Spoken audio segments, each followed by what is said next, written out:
बिस्मिल्लाहिर्रहमानिर्रहीम। अस्सलाम वालेकुम नाज़रीन, आप यूट्यूब चैनल देख रहे हैं। मैं इमरान खान हूँ। पाकिस्तान और अफ़गानिस्तान के बीच में लड़ाई तो चली थोड़ी देर के लिए, चंद घंटे के लिए लड़ाई चली गुज़िश्ता रात, लेकिन फिर वो ख़त्म हो गई। लड़ाई ख़त्म हो गई, जंगबंदी हो गई। दोनों तरफ से दावे किए जा रहे हैं, दोनों तरफ से बहुत बातचीत की जा रही है, लेकिन इसके असरात बड़े दूर तक जाएंगे। ऐसा नहीं है कि ये मामला यहाँ पे दब जाएगा। ये नहीं होना चाहिए था, ये नामुनासिब है। और दो ब्रदर इस्लामी ममालिक की फ़ौजें आमने सामने आ जाएं और उनके बीच में गोली चल जाए, शेलिंग हो जाए और बहुत सारी जानें चली जाएं, ये नहीं होना चाहिए था, लेकिन ये हुआ है। अब ये हकीकत है और इस हकीकत को हमें तस्लीम करना पड़ेगा। पाकिस्तान और अफ़गानिस्तान के दरमियान लड़ाई रुकने के बाद जो है वो आदाद शुमार दिए जा रहे हैं कि हमने इतने मार दिए और हमने इतने मार दिए। ये चल रहा है। मेरे ख्याल में ज़्यादा बड़ी बात यह है कि लड़ाई अफ़गानिस्तान और पाकिस्तान के बीच में हुई है और अफ़गानिस्तान की उस फोर्स ने पाकिस्तान के साथ लड़ाई की है जिस फोर्स को पाकिस्तान ने खुद तरबियत दी थी, पाकिस्तान ने खुद इनको तैयार किया था।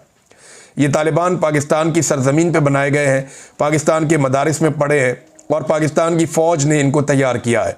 उस वक्त पाकिस्तान की फ़ौज को रियाल और डॉलर्स मिलते थे और उनके एवज़ जो है वो पाकिस्तान की हुकूमत, उस वक्त की ज़ियाउल हक साहब का दौर था, तो वो ये खिदमात सर अंजाम देते थे। बहुत सारे जर्नैल जो हैं वो अरबपति बन गए, उनकी औलादें संवर गईं, उनके पास आज भी बेशुमार पैसा है और वो पैसा अफ़गान वार के दौर में आया था। बेशुमार लोगों ने स्मगलिंग का कारोबार किया और सब ने इस बहती गंगा के अंदर हाथ धोए हैं। और अब दोनों ममालिक को एक दूसरे से गिला है, शिकवा है। अफ़गानिस्तान ने इल्ज़ामात लगाए, पाकिस्तान ने कहा जी कि हमने 200 से ज़ायद वहाँ पे जो अफ़गानी हैं उनकी जानें ले ली हैं और इसमें उन्होंने बताया जी बहुत सारे जो है इससे ज़्यादा उनके ज़ख्मी भी हुए हैं। जबकि अफ़गानिस्तान ने कहा जी नहीं, वो सिर्फ 9 की तादाद है। जबकि अफ़गानिस्तान ने दावा किया कि पाकिस्तान में 58 फ़ौजी जो है वो शहीद हुए हैं और ISPR ने कहा नहीं जी ये तादाद जो है वो 23 है।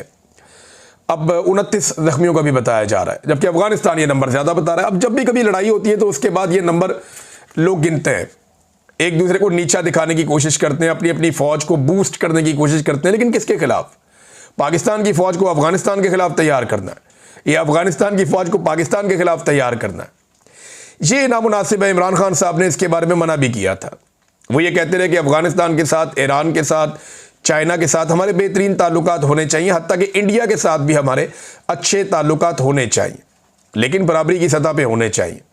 और तमाम ममालिक के साथ बैठकर जब आप बात करते हैं तो वो पैसा जो आप बंदूकें ख़रीदने पे और गोलियां बनाने पे और बम ख़रीदने पे लगाते हैं, वो पैसा आप अपने बच्चों की तालीम के ऊपर लगा सकते हैं, सेहत के ऊपर लगा सकते हैं, आप साइंस के ऊपर लगा सकते हैं, आप तरक्की कर सकते हैं। और इस दौर में जिसकी मईशत बेहतर होगी, जो ज़्यादा एजुकेटेड होगा, वही ज़्यादा आगे निकलेगा। यूरोप के अंदर आप देख लें, उनके पास वो इस पैमाने पे इस तरह के काम नहीं करते, लेकिन उनका बजट जहाँ पे इस्तेमाल होता है सारी दुनिया वहाँ जाना चाहती है। और जब आप माशी तौर पे मजबूत होते हैं तो आप दिफाई नुक्ता नज़र से भी बहुत मजबूत हो जाते हैं। जैसे जैसे चाइना की मईशत ऊपर आई है, उसका दिफा नाकाबिल तस्खीर होता चला गया, वो मज़ीद मजबूत और खुद कफील होते चले गए अपने दिफा के मामलात में। यही रशिया के साथ हुआ, जब उनकी मईशत को चोट लगी तो उनका दिफा भी उस दौर में कमज़ोर हुआ। तो मईशत जो है वो उसके ऊपर डिपेंडेंसी होती है आपके दिफा की। तो पाकिस्तान को अच्छे ताल्लुकात दुनिया के साथ बनाने चाहिए थे, लेकिन बदकिस्मती से हमारे हमसायों के साथ अच्छे ताल्लुकात नहीं हैं। अब कतर और सऊदी अरब की जानिब से हुक्म आया, मैं हुक्म इसलिए कह रहा हूँ कि उनके कहे को हम हुक्म ही मानते हैं, और उनके हुक्म के बाद जो है वो जंगबंदी हो गई।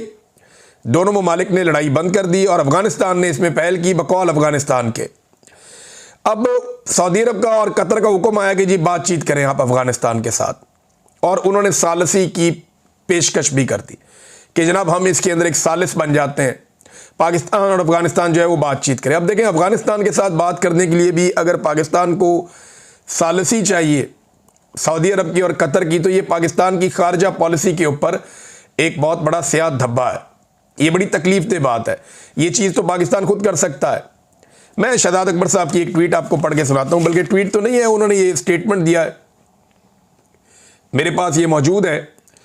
और इसमें शहजाद अकबर साहब ने दावा किया कि पाकिस्तान से एक वफद गया और 2 से 3 हफ्ते पहले, चंद हफ्ते पहले एक वफद पाकिस्तान से जमात इस्लामी के प्रोफेसर इब्राहिम की सरबराही में अफगानिस्तान गया था और एक अनऑफिशियल कैपेसिटी में इन्होंने अफगानिस्तान की हुकूमत से और तालिबान से बातचीत की। तालिबान रहनुमाओं ने 2 साल पुराना अपना मौक़िफ़ दोहरा दिया कि हम तहरीके तालिबान पाकिस्तान को होस्ट के इलाके में आबाद कर देते हैं, लेकिन आपकी फ़ौज इंटरनेशनल एस्टेब्लिशमेंट के ज़ेरे असर फैसले करती है, अपने मुल्क के मफाद में नहीं करती। उन्होंने मगरिब में अपनी रेलिवेंस के लिए तालिबान के मामले पर यू टर्न लिया है। ये बिल्कुल वैसे ही है जैसे पहले ये कश्मीर में जहाद करवाते थे, फिर मगरबी एस्टेब्लिशमेंट के ज़ेरे असर यू टर्न ले लिया और फिर पाकिस्तान में ये टीटीपी वगैरह वजूद में आ गई। तालिबान ने मज़ीद कहा कि अगर किसी को लगता है कि वो यहाँ हमारे मामूली इख्तलाफात की बुनियाद पर रजीम चेंज करवाने की सोच रखता है तो नामुमकिन है कि आप इसमें कामयाब हो सकें। अब ये बात जो है वो शहजाद अकबर साहब ने कही है। देखिए, इमरान खान साहब को आपको दाद देनी पड़ेगी, उसकी एक वजह है। पहले तो आप ये देखें ना, सऊदी अरब ने और कतर ने कहा कि आप बातचीत करें अफगानिस्तान से, यही बात आपको इमरान खान ने कही। तो DGISPR इतने गुस्से में थे कि जब वो बोल रहे थे तो उनके मुंह से झाग उड़ रही थी कि ये कैसे हो सकता है कि दहशतगर्दों से मुज़ाकरात किए जाएं, बातचीत की जाए। वो कौन है जो कहता है कि बातचीत करो, उनके साथ जो फितने हैं। इमरान खान के बारे में तो DGISPR को बहुत गुस्सा था जब इमरान खान ने कहा कि मुज़ाकरात की जाए, बातचीत की जाए। अब वही बात जो है वो सऊदी अरब ने और कतर ने की है, तो क्या DGISPR उसी लेवल का गमो गुस्सा दिखा सकते हैं? नहीं। देखिए, बात इमरान खान ने भी ठीक की है, बात सऊदी अरब ने और कतर ने भी ठीक की है, बात ओमान से भी जो बात आई है वो ठीक बात आई है। वो गलत बात नहीं है कि पाकिस्तान को और अफगानिस्तान को लड़ना नहीं चाहिए, बातचीत से मसला हल करना चाहिए। बात इन सब ने एक जैसी की है। मामला यह है कि पाकिस्तान की मिलिट्री एस्टेब्लिशमेंट को बात से इख्तलाफ नहीं है, शख्सियत से इख्तलाफ है। सऊदी अरब कहे तो ठीक है, कतर कहे तो ठीक है, इमरान खान कहे तो हम गाली देंगे, हम बदतमीजी करेंगे, क्योंकि मिलिट्री एस्टेब्लिशमेंट इमरान खान को या उसकी पार्टी को या उसका नज़रिए को फॉलो करने वालों को पसंद नहीं करते, उनसे वो नफरत करते हैं और वो नफरत उनके चेहरे पे, उनके तासुरात में नजर आती है। इमरान खान को दाद इसलिए देनी पड़ेगी कि इमरान खान इस लड़ाई को आज से लगभग 1.5 माह पहले भांप चुके थे।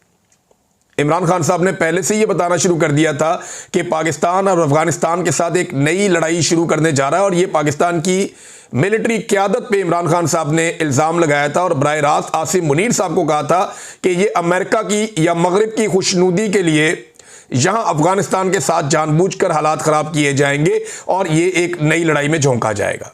इमरान खान साहब ने कहा था, ये 4-5 जगह पे उनका स्टेटमेंट है। मिसाल के तौर पे 15 सितंबर का आप इमरान खान साहब का ट्वीट उठाकर देखें, उसमें उन्होंने यही सब कुछ बताया था।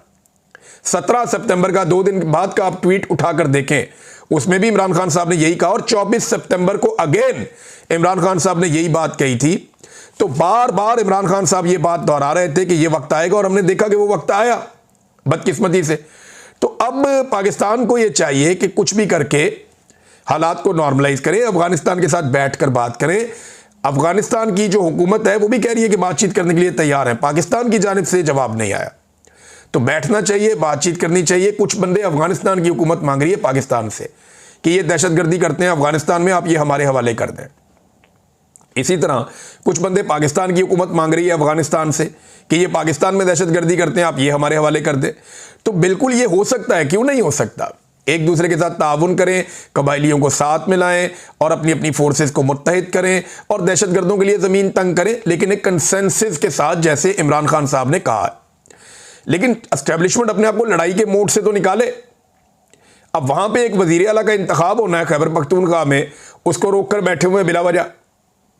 वो कहते हैं जी जब तक गवर्नर इस्तीफा मंजूर नहीं करेगा। वो पीपल्स पार्टी ने अपने वजीर आला को नामजद कर दिया, पीपल्स पार्टी ने अपने वजीर आला का नाम दे दिया कि ये हमारा उम्मीदवार है। गवर्नर कह रहे हैं जी अभी तक तो मुझे इस्तीफा ही नहीं मिला। अंदाज़ा कीजिए आप कि उसी पार्टी का गवर्नर कह रहा है जी मैं इस्तीफा मंजूर नहीं किया अभी तक, पहले कहता है मिल गया, मैं देखूंगा, पीर को बताऊंगा। अगर भाई नहीं है तो पीपल्स पार्टी अपना उम्मीदवार क्यों नामजद कर रही है? पीपल्स पार्टी का मौक़िफ़ कोई और है, गवर्नर का मौक़िफ़ कोई और है, और एस्टेब्लिशमेंट के मौक़िफ़ के साथ ऐसा लगता है कि गवर्नर खड़े हैं और इंतज़ार कर रहे हैं कि क्या फ़ैसला करती है एस्टेब्लिशमेंट। पाकिस्तान तहरीक इंसाफ का इसके ऊपर मौक़िफ़ बहुत इंपॉर्टेंट है जो आया इस सारी सूरत हाल पे। ये जो अफ़गानिस्तान और पाकिस्तान की हुई, और इन्होंने एक मीटिंग की है और तहरीक तहफ़्फ़ुज़ आईन पाकिस्तान के प्लेटफॉर्म से इन्होंने अपना स्टेटमेंट जारी किया, और इसमें महमूद खान अचकजई थे, सलमान अकरम राजा थे, असद कैसर थे और मुस्तफ़ा नवाज़ खोखर थे, मोहम्मद ज़ुबैर उमर थे, फिर अल्लामा अहमद इकबाल रिजवी और दीगर बहुत सारे लोग इसके अंदर शामिल थे। सबके नाम मैं यहाँ नहीं ले सकता, लेकिन उन्होंने चंद एलामिये के अंदर चीज़ें उन्होंने जारी कर दी हैं। एक उन्होंने कहा कि पाकिस्तान हमसाया मुल्क अफ़गानिस्तान के साथ अचानक उभरने वाली सूरत हाल पर बरादर मुल्क सऊदी अरब के मौक़िफ़ की हमायत करता है। ये जो तहरीक तहफ़्फ़ुज़ आईन पाकिस्तान कह रही है, जो सऊदी अरब ने कहा वो ठीक है, और हमारी तहरीक ये समझती है कि दोनों ममालिक के दरमियान मामलात गुफ्तगू और अफ़ाम तफ़हीम से हल होने चाहिए, और हुकूमत से मुतालबा करती है कि खारजी और ख़ित्ते की सूरत हाल पर फ़ौरन पार्लियामेंट का जॉइंट सेशन बुलाकर कौम को एतमाद में लिया जाए।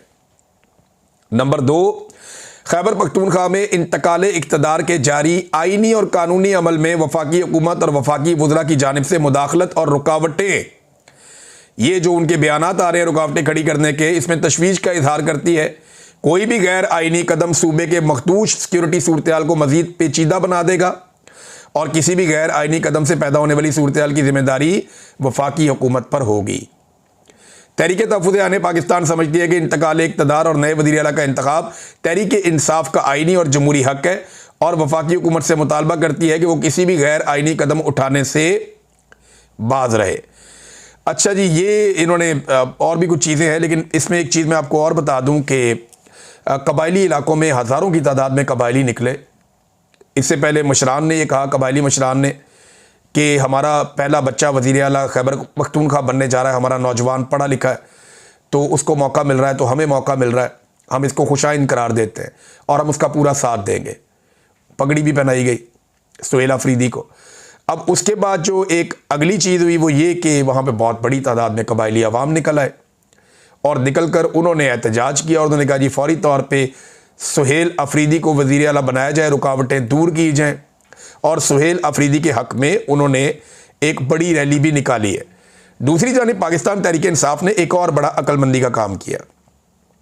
तहरीक इंसाफ का वफद तमाम सियासी जमातों से खैबर पख्तूनख्वा में मिल रहा है, ताकि जो सियासी प्रोसेस है वो चल सके, और एस्टेब्लिशमेंट जो चाहती है कि किसी तरह सियासी अमल को रोक कर वज़ीर आला खैबर पख्तूनख्वा का इंतखाब जो है उसको गड़बड़ किया जा सके, तो इन्होंने फजल रहमान साहब से रब्ता किया।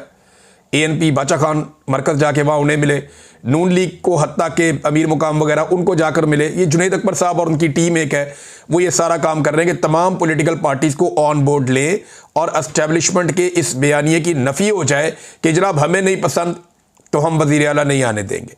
ये कैसे हो सकता है? आपकी पसंद या नापसंद से कोई फ़र्क नहीं पड़ता। अहमद शरीफ साहब का एक वोट है, या 10-15 लोग उनके कहने पे और वोट डाल देंगे, ये फैसला वोटर करेगा कि कौन हुकूमत करेगा और कौन नहीं करेगा। अहमद शरीफ साहब आप नहीं करेंगे, आपका कोई सीनियर या जूनियर ऑफिसर नहीं करेगा। ये फैसला जब भी होगा ये पाकिस्तान का वोटर करेगा। 25 करोड़ लोगों की इज्तिमाई शऊर की तौहीन आप नहीं कर सकते चंद लोग एक बंद कमरे में बैठ के कि हम ज़्यादा अक्लमंद हैं, ये 25 करोड़ बेवकूफ़ है। ऐसा नहीं है, ये बहुत सियाणे लोग हैं, बहुत समझदार लोग हैं। इनमें कोई भी रोटी को चोची नहीं कहता, इन्हें पता है कि किसको लाना है और किसको नहीं लाना। लिहाजा बार बार मैंडेट के ऊपर डाका डालना बंद करें। मैं फौज को एक और बात कहना चाहता हूं, मेरे भाई हैं फौजी, बहुत सारे मेरे रिश्तेदार हैं, दोस्त अहबाब हैं, फौज के अंदर काम करते हैं और वो वहां पे कुर्बानियां भी देते हैं। मेरे बहुत करीबी दोस्त अहबाब जो है वो फौज में शहीद भी हुए हैं, उनके रिश्तेदार भी शहीद हुए हैं, और हमने इस दुख को महसूस किया। हमारे जानने वाले दोस्त अहबाब भी शहीद हुए, हमारे सहाफ़ी भी शहीद हुए हैं दहशतगर्दी के खिलाफ लड़ाई में या दीगर मामलात में। तो मैं सिर्फ इतना कहना चाहता हूं कि आप एक बात पे गौर करें, अगर आप एक फौजी हैं तो, कि जब भी बाहर वाला कोई आपसे लड़ने आता है तो ये कौम तमाम गिले और शिकवे भुलाकर एक लम्हे में आपका साथ देती है, आपके साथ खड़ी होती है। कोई बंदूक लेके खड़ा होता है, कोई अपने बयान के ज़रिए खड़ा होता है, कोई अपनी सपोर्ट के ज़रिए खड़ा होता है।